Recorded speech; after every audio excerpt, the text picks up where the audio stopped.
Greetings, everyone. I wanted to go over chapter 5 of the reading of Creswell and Poth. I was unable to post this video for last week, but I wanted to go ahead and do it. I'm also going to work on the video for this week's readings and post that as well. This video will be posted in the week 4 folder. Okay. I want y'all to be able to have access to it. It will not be in week 5. Although I'm doing the video in week 5, it will be in the week 4 folder. Okay. And then the video for this week will be placed in this week's folder, which is week 5. All right, so getting started with a review of chapter 5. This was a great chapter in terms of it discussed examples of each of the 5 approaches of qualitative research. And so I'm going to review each one of those articles or those examples that were provided. And so for each of the study, the authors give a description of the research conducted, and then they discuss the defining features of the approach that was exemplified in each study. So I also love the chapter because it does a great job in the conclusion part of it with providing guidance on how to select your approach. I know I've had many questions about your research and what's the best type of qualitative approach for your research. Well, this chapter does a great job of providing you a way of assessing which type of qualitative research is the best fit for your study. Okay, so in terms of the first study that was covered, it was a narrative study by Chan, which was published in 2010. And so in this study, Chan explores stories from 7th and 8th grade Chinese immigrant students and focused on how ethnic identity is shaped by expectations from both the school and her teacher, and so as well as her peers and her home. And so the features of this narrative study in this article included collecting stories from a single individual, okay, collaborative collection and building a relationship over time, focusing on the experience of individual and cultural identity, describing context, using different forms and using different forms of data and reporting themes.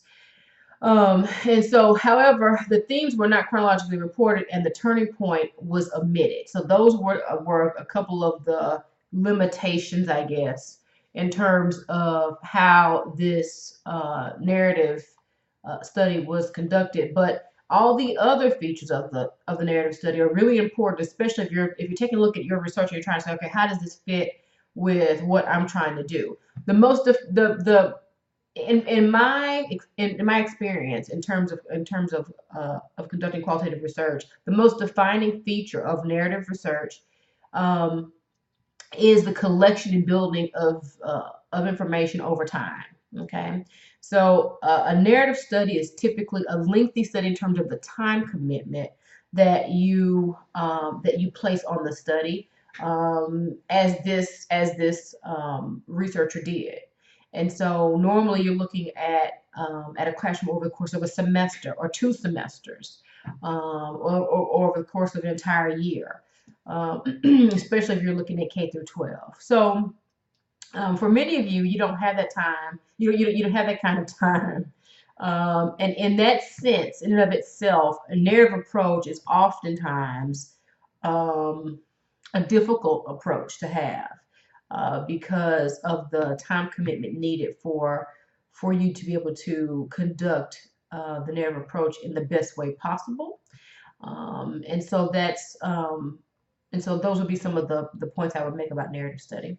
The next study that was covered was a phenomenological study by Anderson and Spencer, which was published in 2002.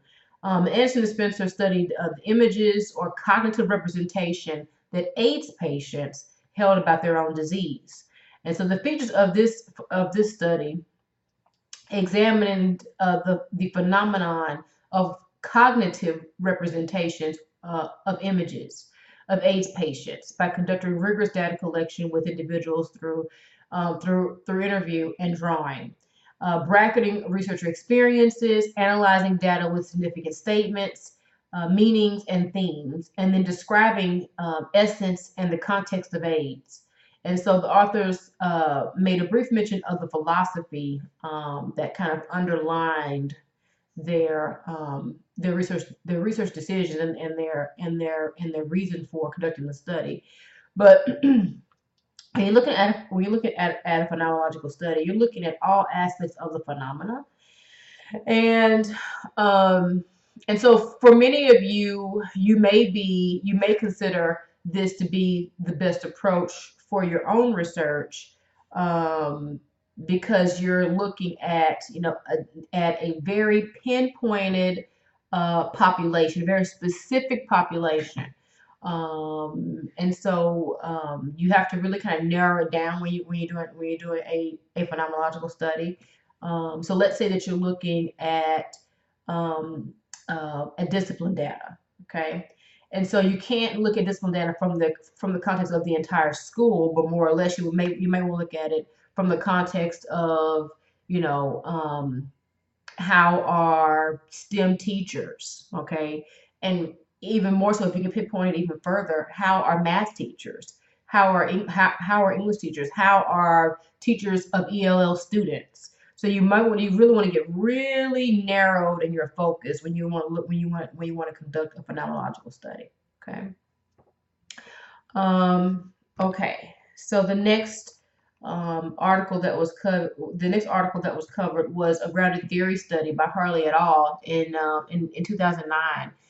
And Harley and colleagues really aimed to develop a theory of the behavioral process of African American women that explains the pathways linking key factors together in the integration of physical activity into their lifestyles. Really interesting study. Features of grounded theory include focusing on understanding a behavioral process and developing a theory, okay, that emerged, collecting and analyzing interview and focus group data simultaneously, engaging in a structured approach of coding categories and developing a theoretical model with context and conditions, and describing the phases of the model. So the researchers, in this instance, they did not mention memoing and provide a few details about the analysis itself, which those are two very important aspects of qualitative research, generally speaking, let alone a grounded theory approach. So the features that are very unique to grounded theory is it encompasses the theory aspect of it. Okay, so developing a theory which emerges from your data analysis, and engaging in this kind of structure approach, looking at codes and categories and making connections between those codes and those categories to flesh out the theory.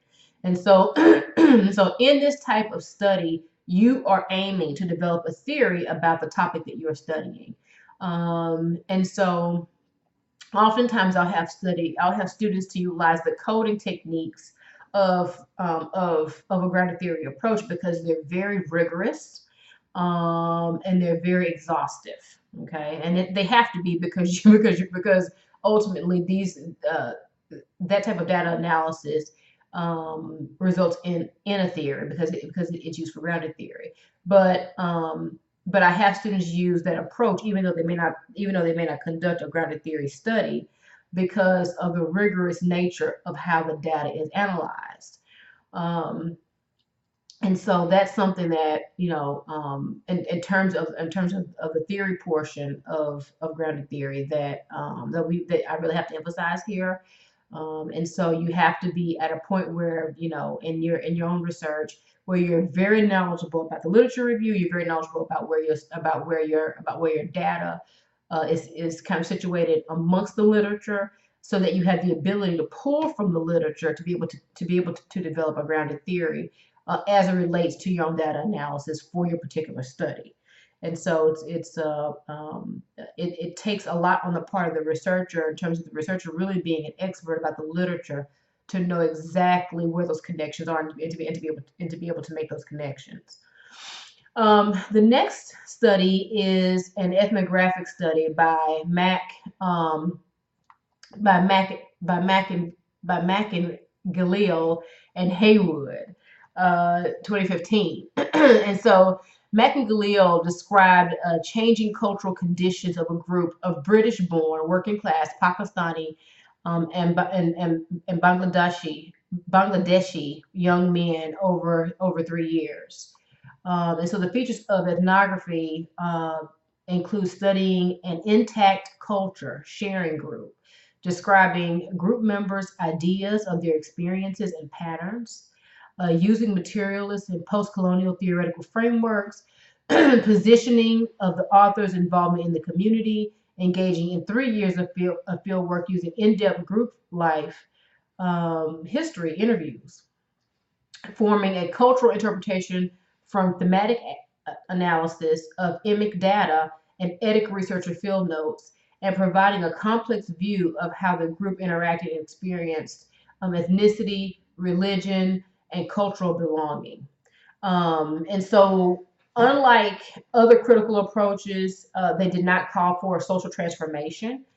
And so, with ethnography, the entire focus is to really kind of get in there and to look at how culture influences research and how culture influences the lives of your participants.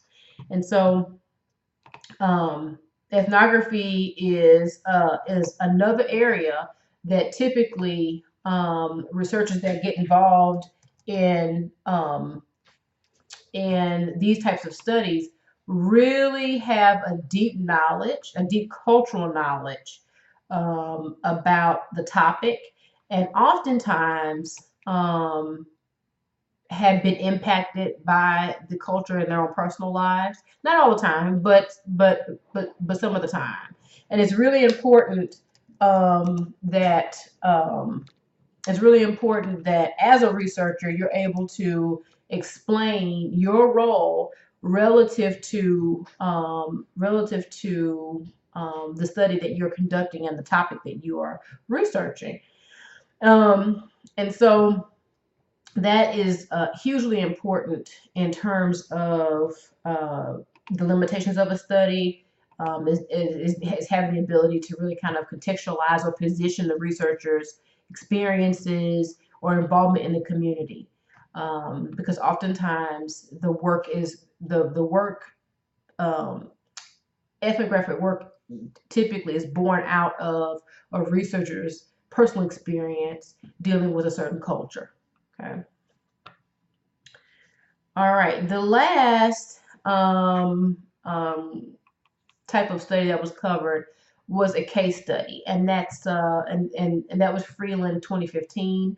And so Freeland conducted a case study to describe the practices of a teacher who negotiates educational relationships with students who have a history of school failure.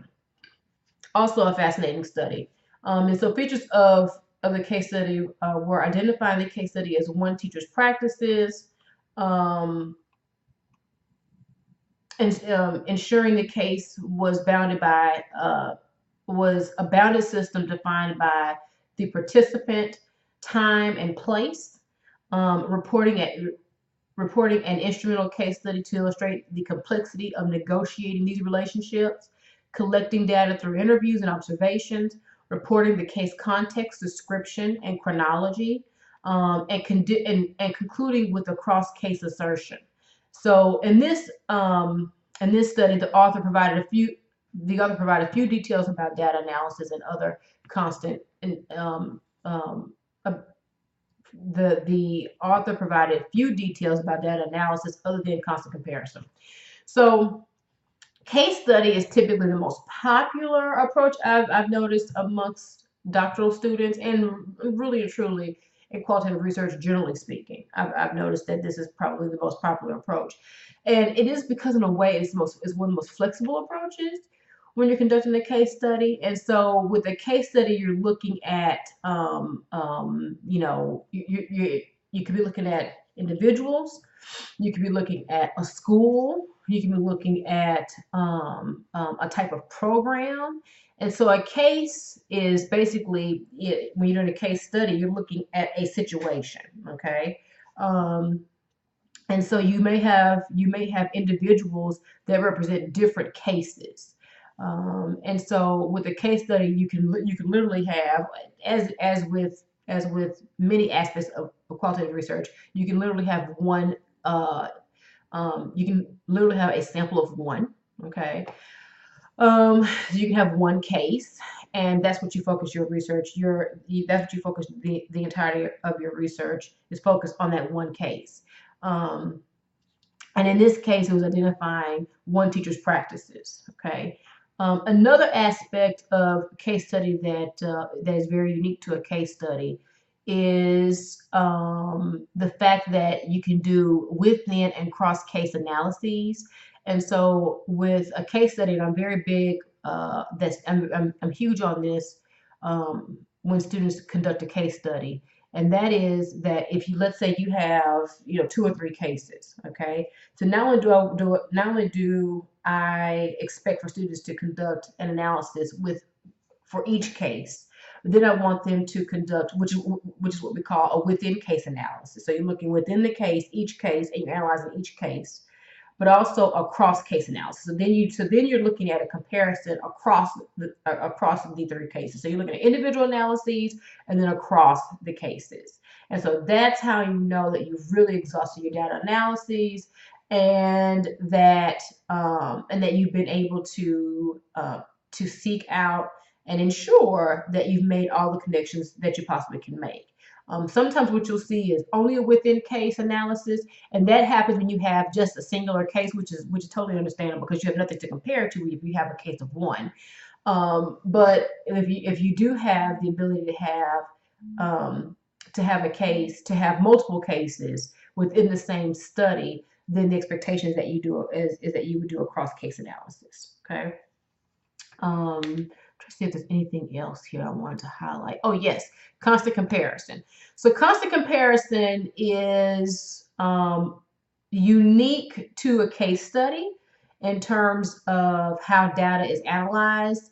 And so with constant comparison, that goes to coding. So you would code your data, and then you would create categories, and then that would be like your first round. So your first round would be actually reading through the transcript of interview data, and then you would like take notes. Okay. Your second round would be that you read through it again, taking into consideration your notes, and then you begin to create categories. Then your third round would be again reading through it, taking consideration of the categories, and then you may do more grouping, more collapsing of information into maybe overarching larger categories or even themes at that point.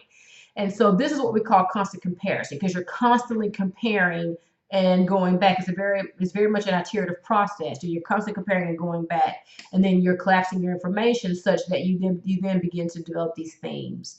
And so constant comparison is oftentimes confused with classical. I'm sorry, constant comparison. Constant comparison is oftentimes confused with classical content analysis, and content analysis is very much it's an overarching qualitative approach, but it's different than constant comparison in that with classical analysis you're just breaking down the information into categories and you're describing the categories, but you're not making connections. Okay. And with constant comparison, you have the ability to make connections. And so constant comparison is typically used with case study data. That's also used with grounded theory. Okay, it's also used with grounded theory. So it's somewhat unique to those two in that sense. And so in terms of the differences among the approaches, some of the central features of each approach, it differs. Okay, so the focus of each approach differs, and so with a narrative, again, you're looking at the life of an individual. Okay, so life of an individual, and as I said earlier, if that's the approach that you're choosing to do, then just be mindful that it is typically a longitudinal kind of lengthy study. Okay, because you're looking at the life of an individual, or you're looking at the experiences of students in a classroom. And so the point of a narrative study is that you're taking more of a longitudinal approach. Phenomenology is a concept or phenomenon, right? and the essence of the lived experiences of persons about that phenomenon. Um, so you're really delving deep into kind of the lived experiences of individuals that are experiencing that phenomenon, and so you're kind of you are an intimate observer. Okay, you're an intimate observer, um, and you do not take part in the phenomenon. Okay, so you're definitely, you're outside of the group, but then you're also embedded in the group. So it's very interesting in terms of doing a phenomenological study. Grounded theory, the aim is to develop a theory. Okay, as I mentioned before. And so most students are not at a point where they can develop theories um, about a topic, and normally that takes a lot of experience, but also a lot of experience conducting research on the topic before you have the true ability to conduct a grounded theory study where that results in a theory.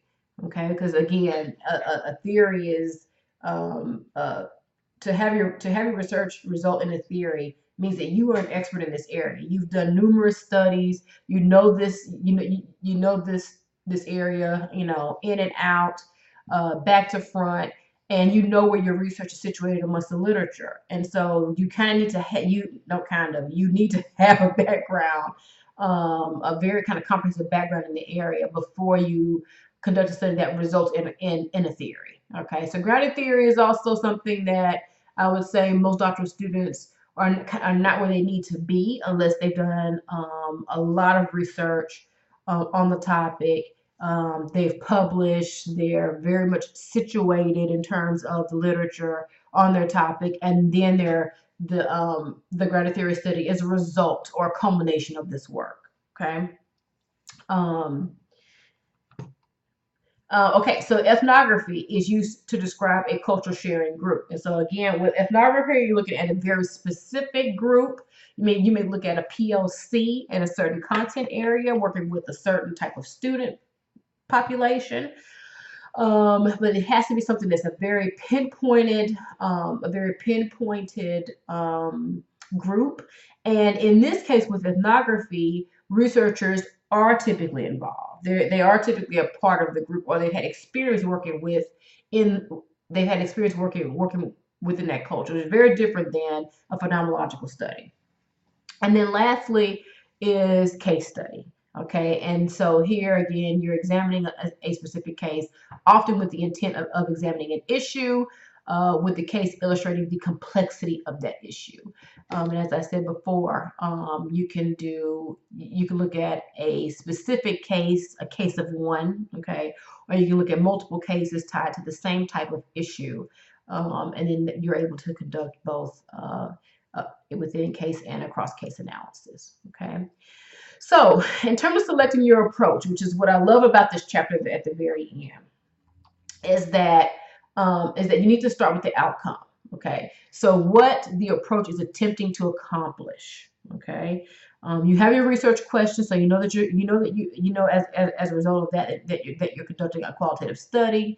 But in terms of the type of study, you look at your research questions, which should give you an idea as to what the outcome will be, okay, or what the aim of the outcome is to be, and then use that to identify the approach that will do the best job to attempt to accomplish that outcome. Okay. Other factors to consider are what is used by gatekeepers. So looking at committee and journal editorial boards, and also your audience. Okay.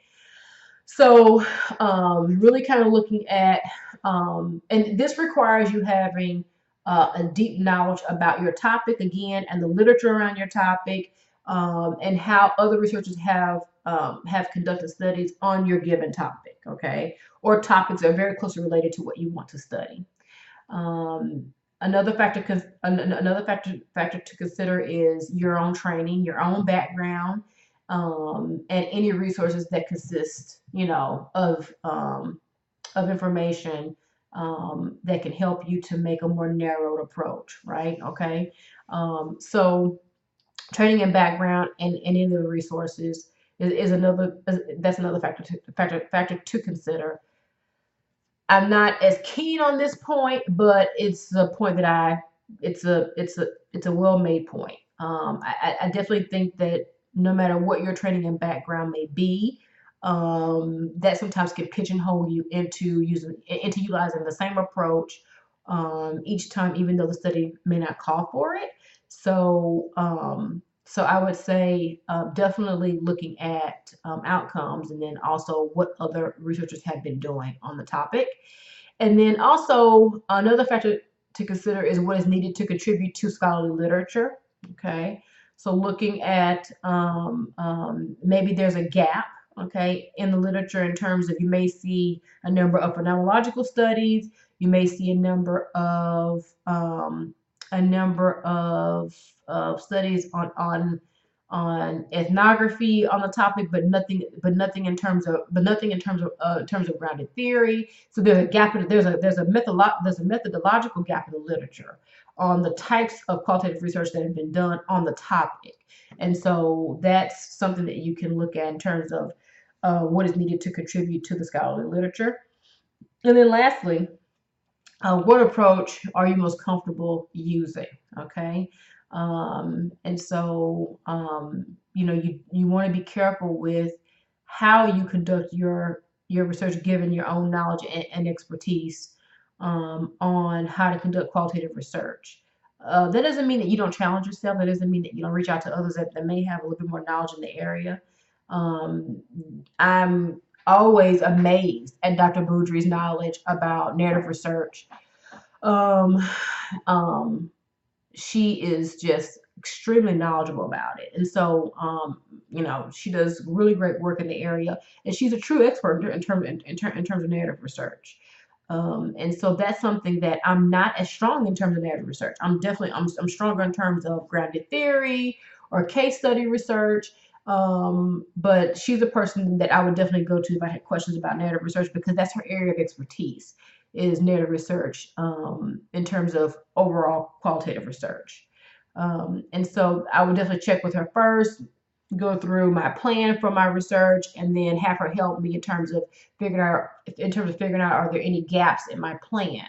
And so I may not be as comfortable with it, but I would go to someone who I know would be comfortable with, and have them help me figure out those pieces that I may be missing.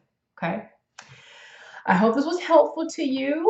I thoroughly enjoyed chapter 5. I just think it's a great chapter, again, in terms of how it summarizes all the approach, provides examples, so that way you have the ability to really kind of look tangibly, kind of see how these studies are conducted, and also how they're different. Okay. And then also, I love in the conclusion of the chapter, ways to help you discern what approach is the best approach for your research. Okay. All right. I'm going to place this again in the week 4 folder. Okay. And I hope you enjoy. Bye.